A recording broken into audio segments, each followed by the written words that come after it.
Torres, last year's Oceania international champion. He's not playing Volcanion anymore, but he is playing Zoroark Lycanroc. So we are going to have ourselves a very interesting game here between, I am confident in saying, two of the very best players in the world at the moment. Absolutely. Two of the players who had incredible success last year at the International Championships as well. So we see two Puzzle of Time and two Double Colorless. That is not Philip's ideal. Prize cards. Philip is, I believe, one of the only players to make Day 2 at all 4 international championships last season, and also paired it with a couple of top 8 finishes as well. Pedro, of course, won this event last year. He also had another top 8 at an international championships as well. So both of these players are very experienced at this level, and no surprise to see them here once again. No, we have now started. Pedro did get one extra card from a mulligan. It looks like he's going first. He starts with a Rockruff, that promo Rockruff we talked about, which does have a chance against a Hooper. And we see him with that traditional turn 1 Bridget. Good news for him, he hasn't had to play a Tapu Lele. He gets that Bridget straight away, searches for free basic Pokemon, and we would expect in this deck to see a mixture of Zorua and Rockruff, just to make sure that he can, he wants Zoroark, he wants Lycanroc, so if you get the basics out this turn, and going first is huge. It means next turn he can get Zoroark, he can get Lycanroc, he can maybe even start getting some KOs. He's gone first, he gets the first evolution, and we talked on the stream yesterday about how crucial that is, and we saw it in action in many of the games we streamed.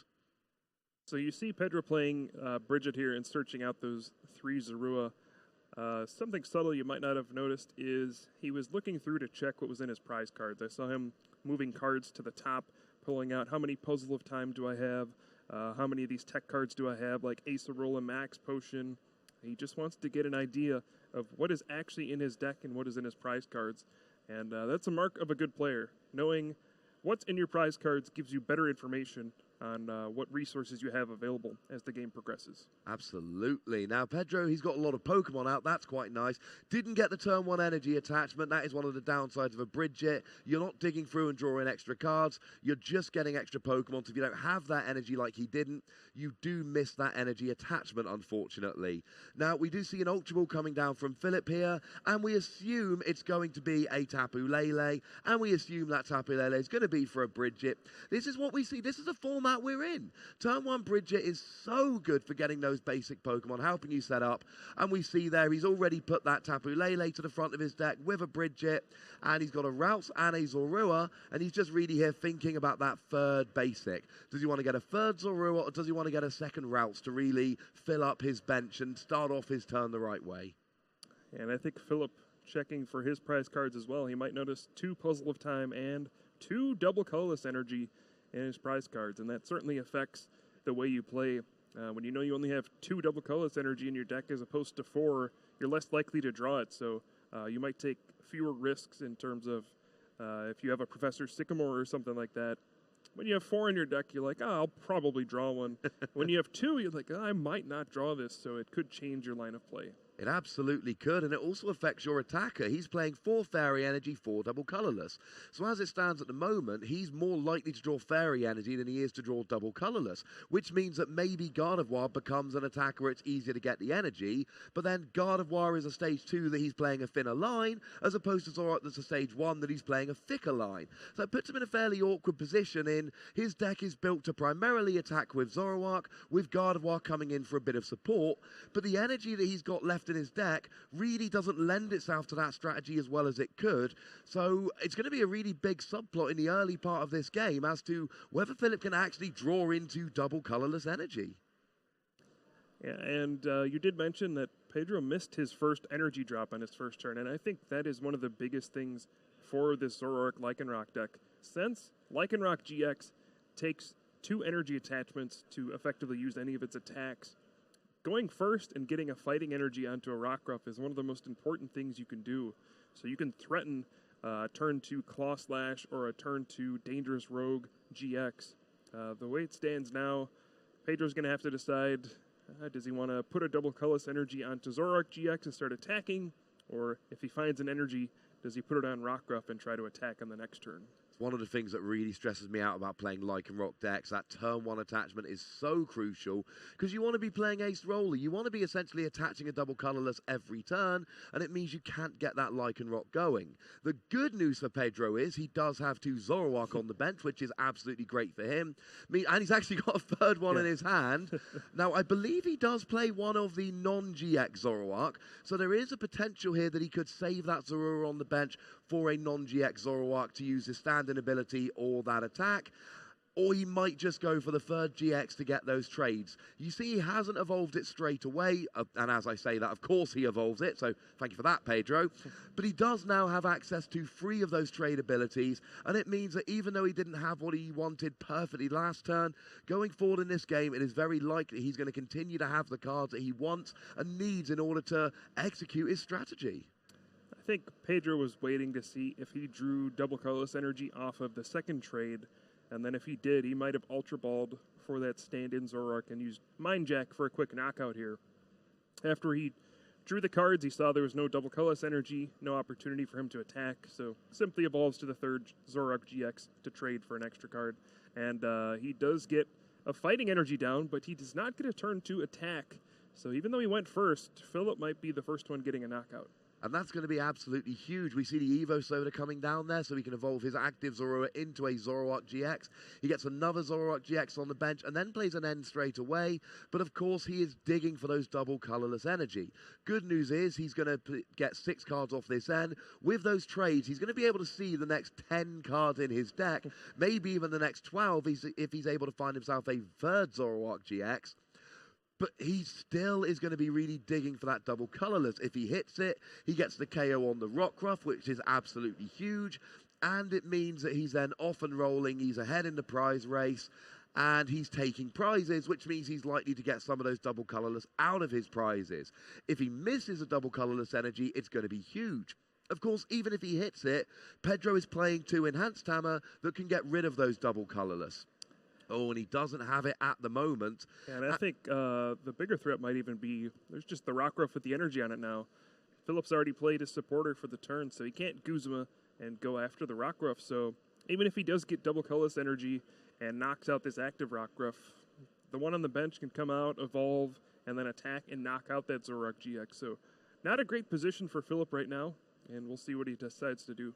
You're absolutely right. I was going to get to that. It's an excellent point. Enhanced Hammer and Lycanroc.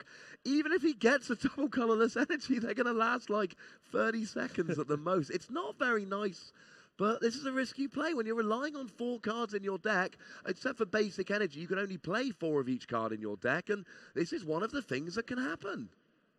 Yeah, so he's just going to have to attach fairy energy to the bench. It's unusual to see. You know, these Zoroark GX decks are very consistent. We see them very often turn to attacking with Riotous Beating for a quick knockout. That's one of the great things about it. It can be consistent and aggressive and difficult to deal with since it has so much HP. But both of these players unable to get a turn 2 attack. Yeah, and that does even it out. You know, we talked about Pedro not being able to get that turn 2 attack and how bad that was. But then when Philip misses a turn 2 attack, it basically resets it. It's almost like you're back to the previous turn and you've got a second chance. And let's not forget, just because Philip didn't take a KO, that doesn't mean Pedro can't now get a KO with his Lycanroc. He'll need to get his active Rockruff out of the active. That's a little bit of a pain. But if he can do that and then get the evolution and then get that second energy, or even something like a Guzma, he could take a 2-prize KO on a Zoroark this turn, jump ahead in the prize race, and really start threatening. And Philip doesn't have a great answer for Loa comes evolved. When that Gardevoir has a bunch of energy, then Philip's got a great answer to that Lycanroc. But until that happens, Lycanroc could go unchecked for a turn or 2. Yeah, and I wonder what Pedro is going to go for here. He does have a Guzma in hand. Do you knock out a Zoroark GX, or do you just go after a Ralts? Zoroark GX is not the thing that's really threatening you in this matchup. You can deal with it at any point with your own Zoroark GX, with the Lycanroc GX. Gardevoir is the scary Pokemon here, and we'll see. It looks like he is going to go after that Ralts and probably just attack it with his Zoroark GX. Oh, and I think that's an absolutely excellent point. Like we just said, Gardevoir is the thing that KOs you. Other than that, Zoroark doesn't really KO anything relevant on Pedro's side of the board. Doesn't get a Lycanroc, doesn't get a Zoroark, doesn't get a Tapu Lele. And you have hit the nail completely on the head here, Kyle. He just retreats, brings up that Zoroark GX with the double colorless energy, gets the KO on the routes, goes up by a prize, but crucially, Philip now, he's only got one routes on the field and it doesn't have an energy attached to it. And now he really is on the back foot. And let's face it, he's still searching for that double colorless energy. If he misses it again, then Pedro could be 2, 3, 4 prizes up before Philip gets going. And that could be enough to, you know, really propel Pedro through this first game here. Seems like it. Philip could have promoted the Ralts and then tried to get Rare Candy Gallade and double colorless energy. Looks like he's just going to settle for that enhanced hammer and try to slow Pedro down a little bit. Gallade is a difference maker in this matchup. We talk about Gardevoir so much, but Gallade is an excellent attacker against Zoroark GX since it has that weakness to fighting. And Rare Candy Gallade, double colorless energy could have been a knockout, but looks like Philip just settling for the N, and he's going to try to start this Zoroark war back and forth with Riotous beating. And we've seen this time and time again with these Zoroark decks. It is certainly not a bad thing to do at all, unless one of the players gets that big advantage. Getting a KO with Lycanroc on a Zoroark, or with a Gallade on a Zoroark if you're Philip, that really is a great equalizer here. As it stands at the moment, it's just looking for 2-hit KOs, trying to control your resources, and you know, trying to just let your deck do what it does. I'm not seeing many ace roller, or even any ace roller, in Philip's deck, which is, of course, one of the things which is so good if you are 2-hit KOing with Zoroark. But like we see at the moment, and stop me if you've heard this one in the past 10 minutes, he's still digging for a double colorless energy and can't find one. Yeah, he was digging for that, or even Rare Candy for his Gardevoir GX. He then could have attached 2 Fairy Energy with Secret Spring and then attachment for the turn. Just completely missing everything here. Even though Philip has 3 Zoroark GX in play, he's used trade 6 times now. He has yet to pull off an attack. And that is big. Pedro's not only up by a prize, but it's back on his turn. Which means, you know, when your opponent's up by a prize, like, well, it's my turn now, I'll even it up. But now, Pedro's up by a prize, it's his turn. He's actually got the full 4 Zoroark GX on the field now, which means he's going to be drawing, before playing a supporter, he's going to be drawing up to 8 cards per turn. We see him eyeing up that Guzma in his hand, and it comes down for the Ralts. He's worried about the Gardevoir, and he's worried about the Gallade. And here, as long as he's got a double colorless, which he clearly does, now he gets another prize. And it's not just that he's up by 2 prizes here. It's the fact that Pedro is putting himself in a position where Philip doesn't really have much of an answer. He can get 1 Gallade, he can get 1 Gardevoir, but then he doesn't really have an answer after that. And that really is putting him in a very bad position here. Pedro is having his way in this game. But the big story is still the fact that Philip cannot draw either the double colorless for the Zoroark, or he can draw the Fairy Energy for the Gardevoir, but he cannot draw the Rare Candy Gardevoir in the same turn, because let's remember, Philip is playing this European list that doesn't play any Curlier. He's relying on having the Rare Candy Gardevoir or the Rare Candy Gallade in turn, both in hand, both at the same time. Yeah, Pedro's put himself in a pretty excellent position here. Even if Philip goes Rare Candy, Gallade, double colorless energy, knockout, all Pedro needs to do is 2 turns of Guzma or Bloodthirsty Eyes from his other Lycanroc GX and knock out 2 Zoroark GX. And there's really nothing Philip can do to stop Lycanroc GX. He doesn't really have any big attackers readily available to knock out Lycanroc, but this is a big parallel city. Pedro will have to discard at least 1 Zoroark GX and also the Rockruff, which takes away one of his options for Bloodthirsty Eyes later. That was a huge parallel city. Because I'm looking at Pedro's side of the board, and I'm like, he's got a Lycanroc with 1 energy, so he's threatening that dangerous Rogue GX. He's got the full 4 Zoroark, so he's drawing loads of cards. And he's got a Rockruff ready to go to use Bloodthirsty Eyes in the future. That's oh, wait, parallel cities come down.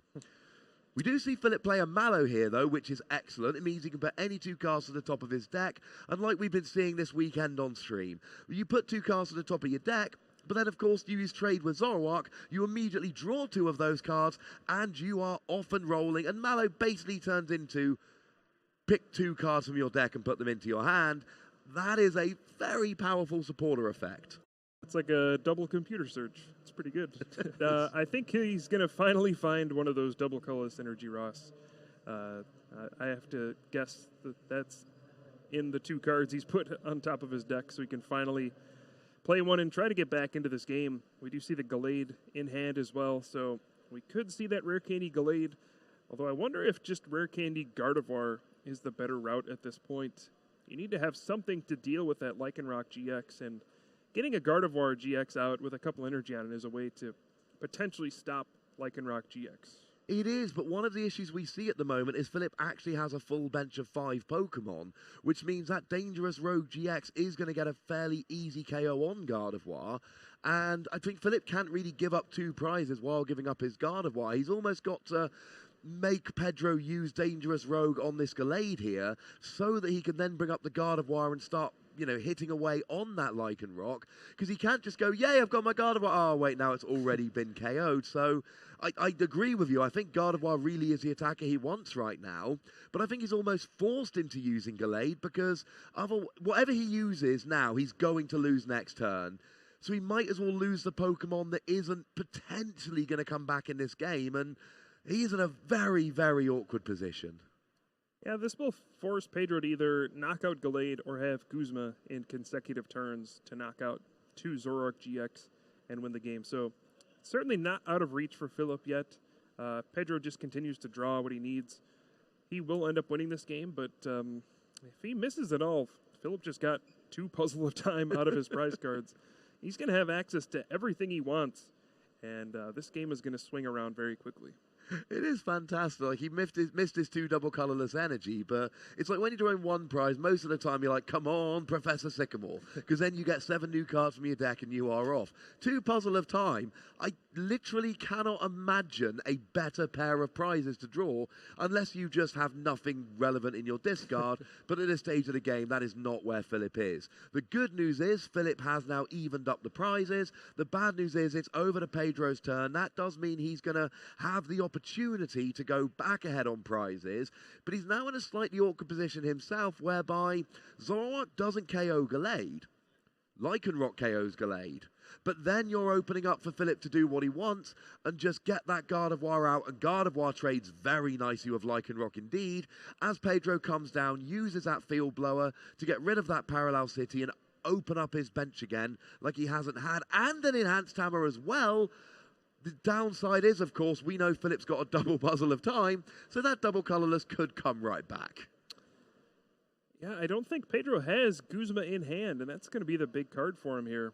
I think he's already used a couple in this game, at least one, and he just was unable to draw another one. I don't see any Tapu Lele GX in his hand either. And if he misses the Guzma this turn, yeah, he just has to play Professor Kukui. That is not where he wants to be right now. And it still doesn't get a KO on Gallade with Zoroark. Still with a full bench only hitting 140. Were he to play something like a Reverse Valley, that would go and get the KO, but that is not in his deck. So he's not getting a KO on this Gallade with Zoroark here, and it's not a great use of Lycanroc. And the thing is, even a Lycanroc here would only hit 130 and not get the KO. And having used that Enhanced Hammer, he can't now get a KO with Mewtwo Psychic. So he is in an awkward position, although that only would have done 140 as well. So this is not a great position for him to be in. He's 10 damage short with everything right now. And he sent out the Zoroark GX, assuming he would draw Guzma, which he did after he played as Professor Kukui, a little too late. But since he sent out Zoroark GX, it has a 2 retreat cost. Now it's stuck. And this is just 2 more easy prize cards for Philip. And that 1 turn is now going to swing this game back into Philip's favor. Looked so terrible for him for so long, but this is how powerful Gallade can be against Zoroark GX. It's 1 prize, 150 HP Pokemon that can knock out Zoroark GX, get 2 prize cards for just a double colorless energy. And it is showing off its power here.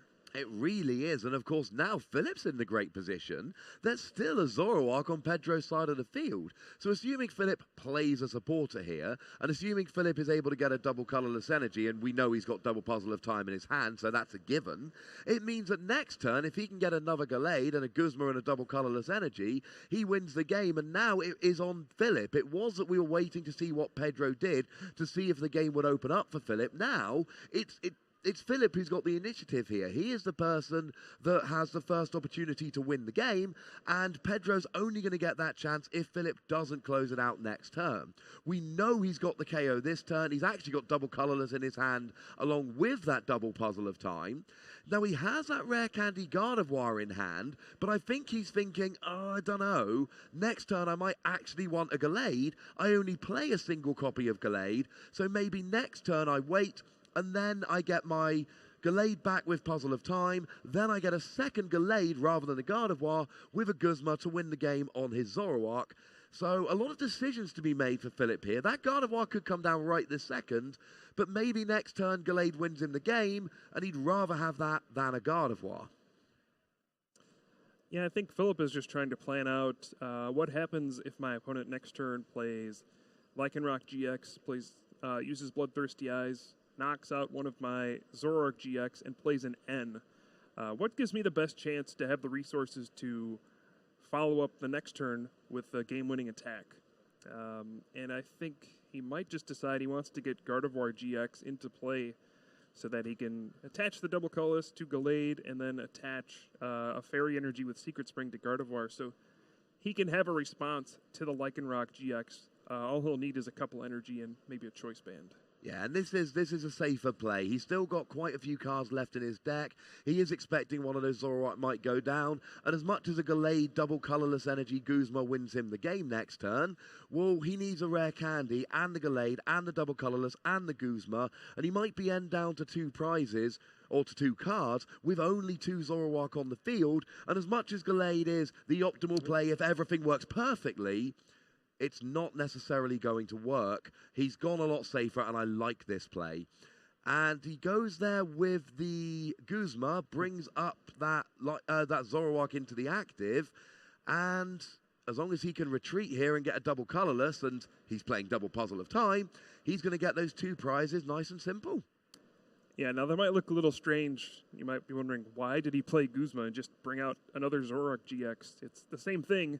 You actually have to play a supporter card in order for the bonus damage on Sensitive Blade to kick in. So the only supporter card he wanted to play here was Guzma, so he's kind of taking a roundabout way to add the extra damage. It looks strange, but sometimes you got to do strange things just to play a supporter card on your turn. Yeah, that is one of the downsides of Gallade. It's something we don't think about all that often because we're like, you always play a supporter card. But of course, that's not strictly true. And yeah, a nice creative way to get that extra damage. Philip is now in an excellent position. That Lycanroc can KO a Gardevoir, but that's fine because then Philip can Guzma and KO the Zoroark with Gallade. Or the Lycanroc can KO the Gallade, but then Philip, he's not got it now, but there is a potential to get some energy down, get a Choice Band there, and then take the KO on that Lycanroc instead. Pedro really here, and this is not the position you ever want to be in, he's got to try and take 2 prizes, or even just 1 prize maybe, and just hope Philip doesn't have what he needs. KO and the Gallade is really a good play here because that is such a threat on the Zoroark. It really means it's just a Guzma for the win. But then having said that, you're only taking 1 prize, which means it's 2 more turns until you win, giving Philip more time to get the energy on that Gardevoir. Or to put it simply, I just don't like Pedro's position here very much. Yeah, I think he can still be okay. The problem is he just doesn't have the cards in hand to pull it off.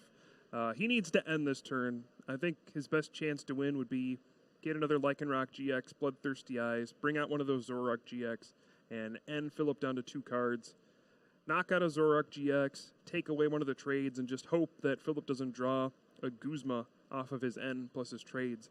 That enhanced hammer also would have made it more difficult. He would have needed drawn a double colorless energy as well. But as it stands, Pedro's hand just isn't good. He has 1 Puzzle of Time.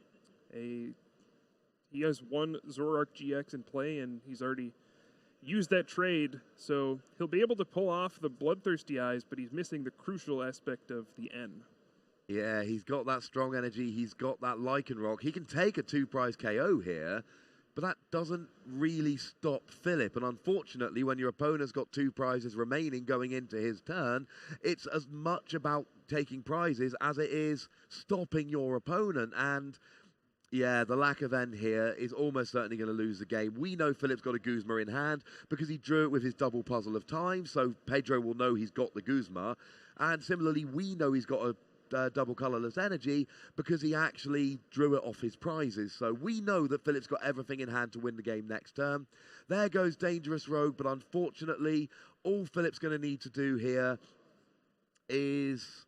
If he can get Secret Spraying, Double Colorless, and Choice Band, that's game. Yeah, there we go. And he does have it straight away. Yeah, I mean, he had like 15 cards.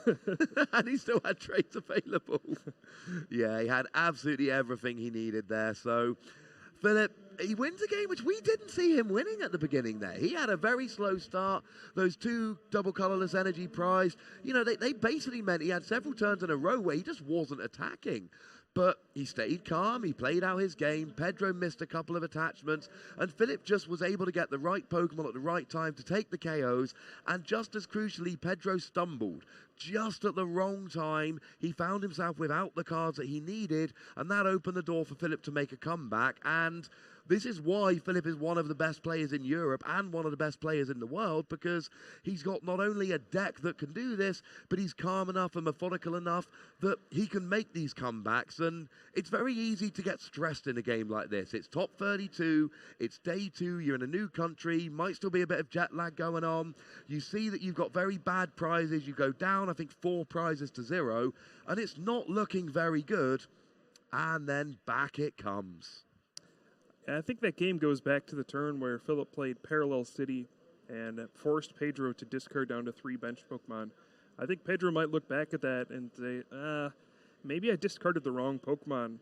Maybe I just should have discarded 2 Zoroark GX and taken those liabilities off the board. Sure, it's scary, then you're vulnerable to N later, but it kept the Rockruff on board to give him a Bloodthirsty Eyes at a later turn. And it just turned out that he didn't draw Guzma every turn they needed to, and when Gallade has free reign to just knock out Zoroark GX every turn, you come back pretty quickly. Yeah, unfortunately so. We do see 2 Zorua and 2 Bridget prize there, but Philip's got 3 Puzzle of Time prize. Oh my goodness. That's not good. Philip might not be using 2 Puzzle of Time this game. That's 5 in 2 games prize.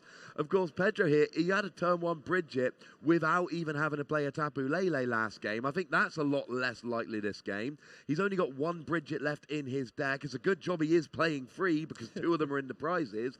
But even when he presumably uses Ultra Ball to grab Tapu Lele, oh, very fancy Tapu Lele, grabs himself a Bridget, he's going to find he's got 2 Zorua prized here. Yeah, and that's obviously a very big deal for a deck playing 4 of them. You want to not only get Zoroark GX in play, but I think that Mind Jack Zoroark is going to be useful in this matchup as well. We didn't see it in the first game. Pedro never had an opportunity to do it because he got 4 Zoroark GX in play, but it's a great 1-prize attacker, and it's actually a pretty good response to Gallade if your opponent has a full bench of 5. Then Mind Jack can knock it out in 1 attack. It could end up being more important if Philip doesn't know about it. Absolutely, and it is a secret after the last game. You see Pedro, he searched his deck a lot then, and there was a bit of a sigh of, oh, really? Because he's only got 2 Zorua, and I didn't see any Rockruff in his deck, so it might be that the rest of the Rockruff are actually in his hand. So he ends up grabbing himself a Mewtwo, which... I don't see that very often. No, and it's not really hitting. I mean, it does hit Gallade for weakness, but generally speaking, Gallade has 2 energy on it, which means Mewtwo hits for 120 with weakness. I suppose the one good thing here is that with a Professor Kukui, it will actually hit 160 and get a 1-hit KO. I think I stated that wrong in the last game, but with a Kukui, Mewtwo will. Yeah. So maybe he is thinking, you know what? I suppose a Mewtwo can keep the Gallade in check. The problem is, anytime you're having to draw a Professor Kukui and use it as your supporter for the turn just to get a KO, it means you are really relying on your draws to go in your favor to get that working. Yeah, and it means you can't play things like Guzma or N to disrupt your opponent. But yeah, Mewtwo probably one of the best answers to Gallade in Pedro's deck, as well as that Mind Jack Zoroark, assuming the opponent's bench is full. Yeah, I can't say I've seen many players bridge it turn one and put a Mewtwo on their bench. That if I'm Philip, that's actually signaling to me that something is up. My opponent might have some very bad prize cards. I see 1 Rockruff, 2 Zorua, and a Mewtwo come down. Philip has to guess at this point that either a bunch of Zorua or a bunch of Rockruff, or some combination of both, are in Pedro's prize cards. Yeah, it is a real giveaway to top players like Philip, because there is no logical reason why Pedro would have gotten a Mewtwo there over a second Rockruff or a third Zorua. It's just not what you do. The good news is Philip this game is the person who gets to bridge it without having to play a Tapu Lele. And, I mean, we saw in that last game, before the Parallel City came down, quite how good Pedro's bench was. It's not going to be that good this game. He's already got a Tapu Lele on the bench. He's already got a Mewtwo on the bench. Philip, on the other hand, he's got 3 Zorua out. He's got a Routes out. He's got 2 bench space free. He doesn't really want, nobody ever really, well, very rarely wants a Tapu Lele on their bench. We just acknowledge the fact that we need to search out these supporters, and having a Tapu Lele on our bench is a necessary evil. This is why players are starting to play 3, or as you suggested yesterday, 4 Bridget in their deck, because being able to get it without having to use the Tapu Lele gives you such an advantage early in the game. We saw Pedro had the early game advantage because of it last game, and it looks like Philip's got the early game advantage this game for the exact same reason. Yeah, Pedro's hand looks pretty bad. It had 2 Puzzle of Time, but nothing great in his discard pile. I did not see a supporter unless he drew one for the turn. Ooh, that is a very bad hand indeed.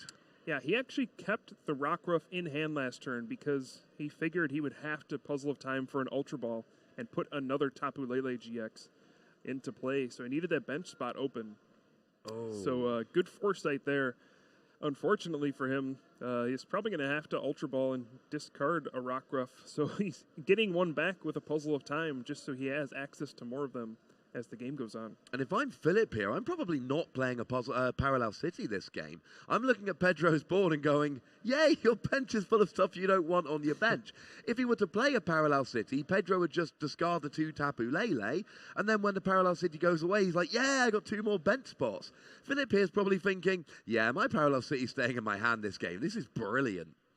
And you see Pedro goes for the N here instead of Professor Sycamore because he didn't want to discard the last Rockruff in his hand. And Philip did have Parallel City in his hand. He debated playing it and decided not to. Interestingly enough, if he had, he could have blocked Tapu Lele GX from coming down onto the bench, but it looked like Pedro had a Field Blower in hand, so that would not have worked out well for him. Absolutely. Yeah, and it would have just opened up Pedro's bench by a spot, which would have been nice. So we do see the end coming down here. There is a double colorless energy on that Zorua. Maybe you get some Lycanroc here. We see Philip definitely, Zoroark. Philip gets a couple of them. Pedro here, if he's got the Zoroark, he can maybe draw some extra cards with trade. Maybe he gets a Floatstone and a Zoroark, gets that Rockruff out the active, and is actually able to take an early prize off a Zorua here. Or he could even evolve that Rockruff into a Lycanroc, pull up the routes, which is exactly what he's doing right now. But does he have the Floatstone and Zoroark? Yeah. He didn't. I mean, to be fair, it's probably better than what he had before, but maybe only marginally. Yeah, it looks like he at least has some supporters for next turn, but he does not have Zoroark GX or any way to evolve his Pokemon. Philip, on the other hand, casually plays 3 Zoroark GX on his second turn, and I think he's going to be pretty well off this game. Yeah, that's always kind of upsetting when you sit there and your opponent's like, I'm going to evolve all 3 of my Zorua. Oh, yeah, and then I'm going to play my supporter. So you know that Philip is able to see the next 12 cards in his deck. And if you're really looking for a Rare Candy and a Gardevoir, I mean, Drampa GX's Big Wheel GX comes to mind. You shuffle your hand into your deck, you draw 10 new cards, it's a GX attack, it's so good. And a lot of time, if your opponent plays a Big Wheel GX, they draw what they want to draw. Philip is actually seeing an extra 2 cards above a Big Wheel GX, so you've got to think that a Rare Candy Gardevoir is quite likely at this stage because he is seeing an awful lot of cards. He's already got the Gardevoir. It's just as to whether he can pull that rare candy out of the next 6 cards using trade.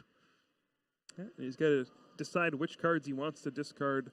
It's funny how Ultra Ball is useful early on, but it tends to be a very frequent trade target after you've set up a lot of your Pokemon.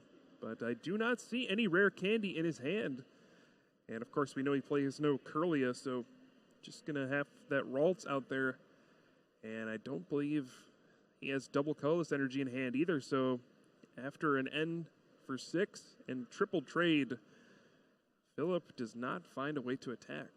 That is really quite bad. That was not something I saw coming. I assumed he'd get the rare candy Gardevoir, or at least a double colorless energy. So after all my talk about he's seeing 12 cards, he's going to get everything, that is about the worst N to 6 plus free trades I think I've seen in a long time. And given that he had all 3 Zoroark in his hand after Pedro's N, it really did look like Philip was getting what he needed this game.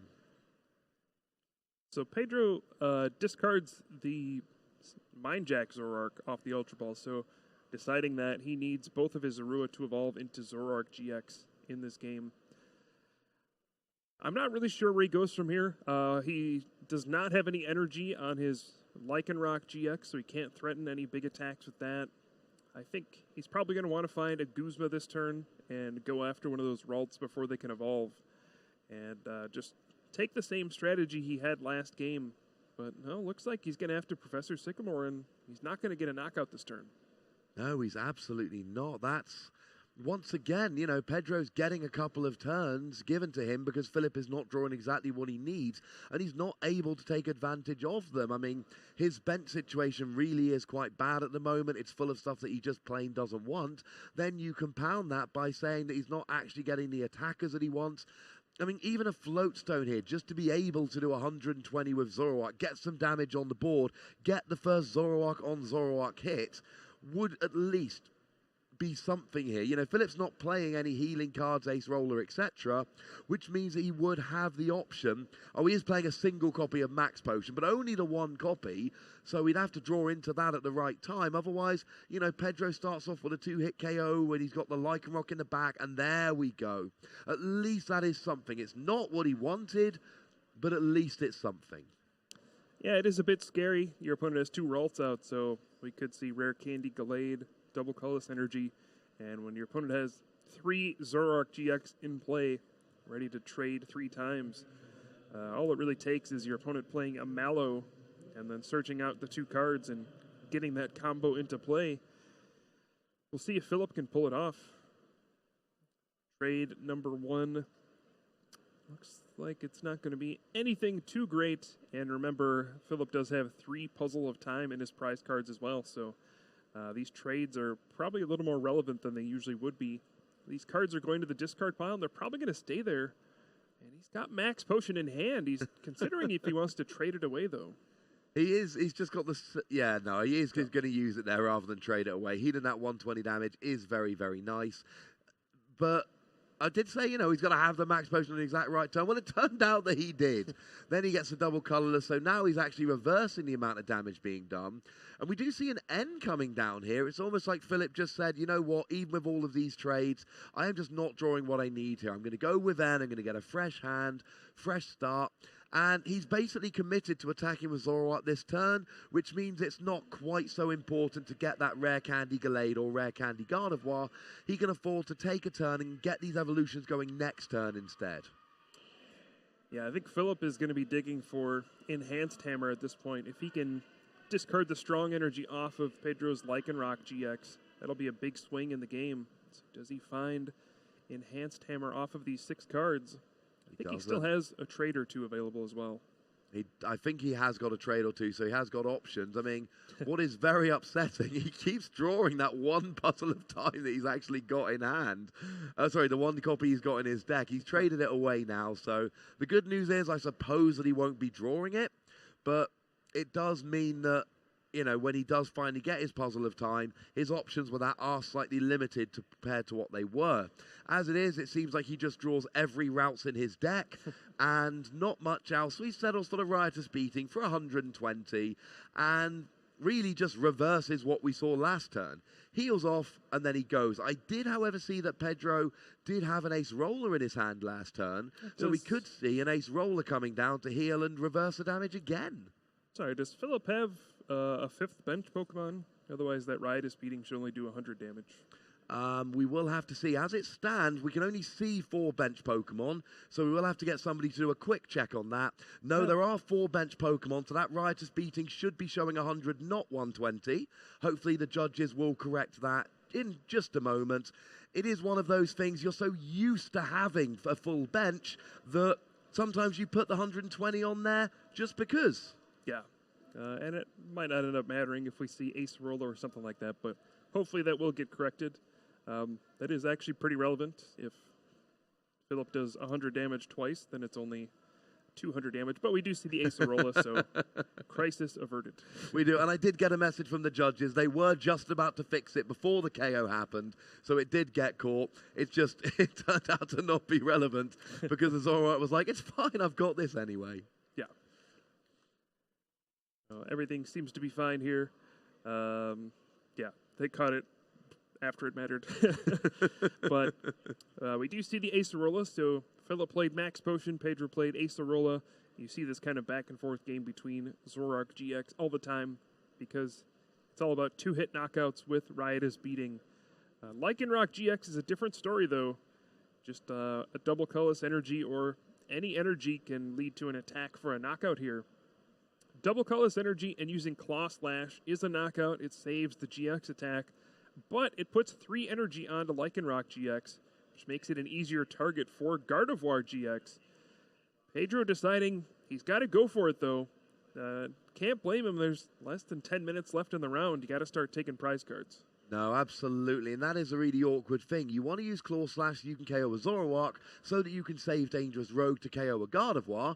The problem is we talk about Gardevoir in terms of numbers. 30 damage for each energy attached to both active, and then you've got Choice Band that also does 30. The number for Lycanroc is 7, but if they've got free energy on them, it means you need 4 in combination of energy and Choice Band. So right now it would be a fairly straightforward Fairy Energy, double colorless Choice Band, and we already see Fairy Energy and double colorless in his deck, in his hand. So Philip will still need a Rare Candy Gardevoir and he'll still need that Choice Band, but he could then get the KO on the Lycanroc, even it up at 2 prizes. But it's that 2 prizes while he's got a Gardevoir up, which is just not being threatened by anything really. Yeah, and it looks like Philip has Mallow in hand, so this is going to be a big turn for him. He's already got Ultra Ball. He's got a bunch of energy in hand. He can simply Mallow for the Rare Candy, and this is not good news for Pedro, as you know, it's never a good feeling when your opponent plays an Ultra Ball and finds a Gardevoir GX. No, we see as you look through his deck, he's got Rare Candy, he's got Choice Band. We know he's got the Fairy Energy double colorless in hand, so I would expect here to see a Mallow grabbing that Rare Candy, grabbing that Choice Band. Then he's got the full combo going. He gets the KO on the Lycanroc, and then what does Pedro use to KO the Gardevoir? Short answer, nothing. Yeah. And then we've got a 4 energy Gardevoir with a Choice Band already out, and Philip is absolutely in control, and he's still got a bench Rouse that could be a Gallade in the future. Yeah, and he doesn't even need Choice Band here, since there's 3 energy on Lycanroc GX and 1 on the Ralts already, so just a Secret Spring and double colorless energy gets to 210, and we'll get the knockout. So things are looking up for Philip. If he wants to pile on a Choice Band, he certainly can, to then say, hey, next turn I'm going to knock out whatever you got. I mean, it would be my play personally, although I'd wait a turn to attach it because of the field blower risk. But then again, as we discussed on the stream yesterday, I tend to be a very aggressive player, taking these big KOs wherever I can. So it would be my play to go for a Choice Band here. But you're absolutely right. The math works out perfectly. The number is 7 with 3 on Zoroark. You just need 4 on the Gardevoir. And, you know, between the Mallow and the Ultra Ball coming for the Gardevoir, Pedro knows that Philip has got the combo here. And now it shifts to Philip thinking, well, I mean, I can use Riotous Beating for 100 because Gardevoir has that resistance to darkness. Or, I mean, there's not really many good options. Maybe Mewtwo as a single prize Pokemon? I think Mewtwo is actually his best option. He can Psychic for about 100 damage, which is fine. It potentially sets up for a future knockout. But, yeah, Pedro with this Lycanroc GX going down has no response ready for the Gardevoir GX. And, I mean, Gardevoir GX has been a powerhouse in the standard format since the World Championships, winning in the Masters division and being a strong competitor ever since. It's got a new look here alongside Zoroark GX, but it's as powerful as ever. It is. You've got to feel sorry for Philip. We saw the prize cam there. He still hasn't drawn any of his puzzle of time, which means that he knows that 3 of the 4 prizes remaining are those puzzle of time. So I suppose it does mean if he takes the prizes like we expect him to, like most players do, it does mean he is, for the second game in a row, going to draw a double puzzle of time off his prizes, which is actually going to really help him to take those last 2 prizes to win the game. Yeah, rescue stretcher coming in from Pedro. He can shuffle some of those Rockruff, or hey, she's just going to get a Rockruff onto the bench since he did have to discard 1 earlier. And yeah, Mewtwo is going to put up a fight against this Gardevoir GX. It's not going to last very long, but it'll do his job and get some damage in and only give up 1 prize card in the process. Yeah, and as long as, Philip isn't able to take another single prize Pokemon, that will put him into the what we call the 7 prize game, where you're like, here, have a non-GX, non-EX Pokemon, but you've still got to knock out 3 GXs to win the game. The one thing, this math does work very nicely, because even with the Darkness Resistance, Zoroark with a choice band will be hitting 130, which after the 100 for Mewtwo would work out perfectly to get the KO on that Gardevoir, if he can last that long. And Philip here probably doesn't want to deal with that Mewtwo. It's not doing a huge amount of damage. What he'd probably much rather do is get a KO on something like a Tapu Lele on the bench, and then have a Gallade ready to take out a Zoroark and win in 2 turns rather than winning in 3 turns, which he'll have to do if he knocks out the Mewtwo, which, even on a 4 energy Gardevoir, the Mewtwo's just not doing enough. And if Philip can take a 2 prize knockout while setting up another Pokemon for the future, he might even be able to kind of say goodbye to this Gardevoir by saying, look, KO the Gardevoir, but I've got a response ready, so fine, have your 2-hit KO with Mewtwo. I'm cool with this. Yeah, Pedro actually had a funny decision. He had Enhanced Hammer in hand, but if he played it to discard the double colorless energy, he wouldn't do enough damage with the Mewtwo to be relevant, so actually has to leave that double colorless energy there.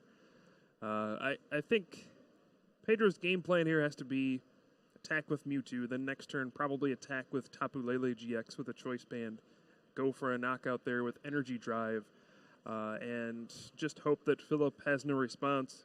At this point, attacking with Zoroark GX is risky, as that Ralts can turn into a Gallade at any point. Philip right now is in the driver's seat. He's got a bunch of trades available, and Wonder Tag for this Mallow. Going to make it so he can get any 2 cards. Now, he does have those 3 puzzle of time in his prize cards, so anything he's already used is gone. He's already played his Max Potion, and that would be a potentially nice card here. You can Max Potion and then Secret Spring, double colorless, and just knock out the Mewtwo and have a clean Gardevoir. But without those puzzle of time, those options are limited. It is really bad. I mean, we saw he had 2 prized in the first game, 3 prized in the second. The one saving grace is that he does then get a turn where he takes a knockout and draws double puzzle of time. And anytime you draw double puzzle of time off your prizes, it really does open up your decision making for the following turn. It gives you access to any 2 cards from your discard. Now, we did see a Enhanced Hammer coming down. Oh, I like this play a lot. Yeah, Rare Candy into Gallade. Yeah, Philip just traded away the Enhanced Hammer, knowing he was going to knock out the Mewtwo. And yeah, this is a perfect play. He's going to knock out Mewtwo with Gallade, getting rid of the Gallade counter in the process and put Pedro in an awkward spot. He's also going to discard 2 energy retreating and make it more difficult for that Tapu Lele GX to knock out his Gardevoir GX. So really closing the door here on Pedro. He's only going to get a 1 prize knockout, but how does Pedro respond to any of Philip's threats at this point? And I love that Parallel City. It did come down, but of course it came down on Philip's side, getting rid of that Tapu Lele. And now we do just see that single prize KO on the Mewtwo.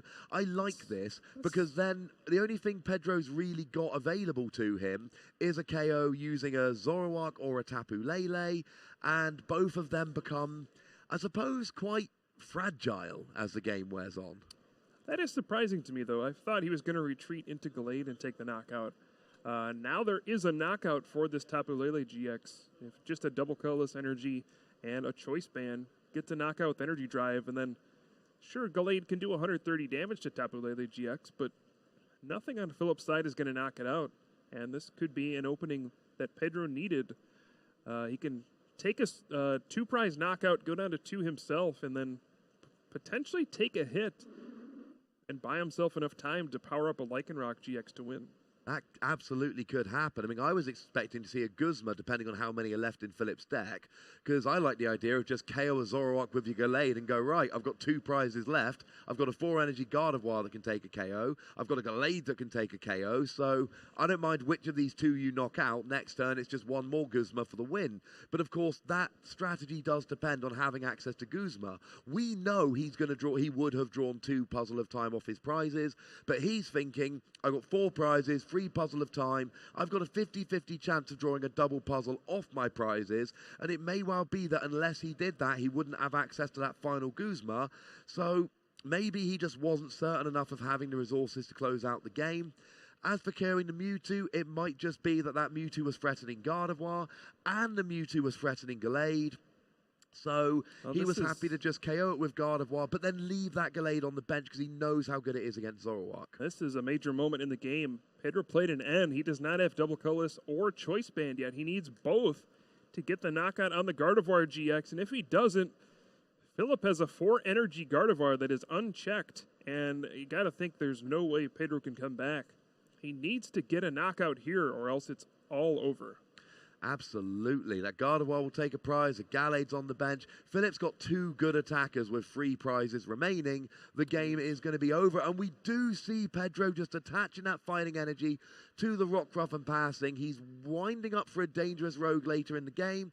The problem is, if Philip can take a KO this turn and the next, he will win the game regardless. He just needs 2 energy or an energy choice band here to get a KO on that Tapu Lele with the Gardevoir.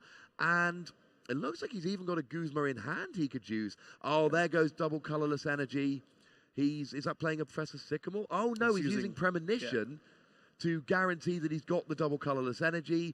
Now, time has actually just been called here, which means Pedro will have 2 turns left to potentially salvage a draw. But honestly, I think Philip's going to take a KO this turn, and he's already got everything he needs to KO the Tapu Lele. And then he's got his Gallade, which can KO pretty much anything next turn. Yeah, I think he might even go for Guzma this turn, knock out Zoroark GX, or even just that Rockruff with his Gallade, and force Pedro to have a Guzma to knock out the Gardevoir GX on the bench. He's going to have this fully loaded Gardevoir GX on the bench that can knock out anything. And if Pedro plays N, that means he's not knocking out Gardevoir. If he plays Guzma, that means he's not playing N, and Philip has the game locked up. Yeah, I think it's safe to say that the chances of Philip not winning the game on his last turn are very, very slim indeed. There is absolutely ways that Philip could not win this, but the thing is, he doesn't actually need to win. He just needs to stop Pedro winning. If Pedro doesn't take a GX KO this turn and the next, Philip will win this series 1-0, because this second game won't have ended. But Philip can even win the series 2-0 next turn.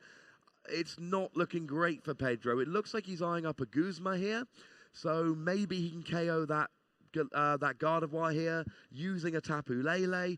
But then there's still the thing of, well, now that he's lost that Rockruff with the energy attached, what does he do for his final KO? Yeah, it's just too much. That Guzma from Philip sealed this game for him. Pedro could do a play like Bloodthirsty Eyes out the Gardevoir, attach Double Colorless and a Choice Band to his active Tapu Lele GX and play an N and perhaps prevent Philip from drawing a game-winning Guzma next turn. But yeah, then he doesn't even have a way to win. That energy on that Rockruff was his last hope, and now he's just a little too late. Yeah, as much as we debated the Mewtwo play the turn before, the Guzma on the Rockruff was absolutely the best play that last turn. It really did seal up the game. We do see the KO for Pedro, and there comes the Guzma on the Zoroark with the Gallade. Philip wins the game, 2-0, and advances to a quite superb 8-1-1 record. And already we're looking at Philip Schulz and going, yeah, there's a very good chance he's going to be in top 8 later on today. Yeah, he's got to be happy with that start to day 2. Gets a strong win over last year's champion and a resounding 2-0 victory.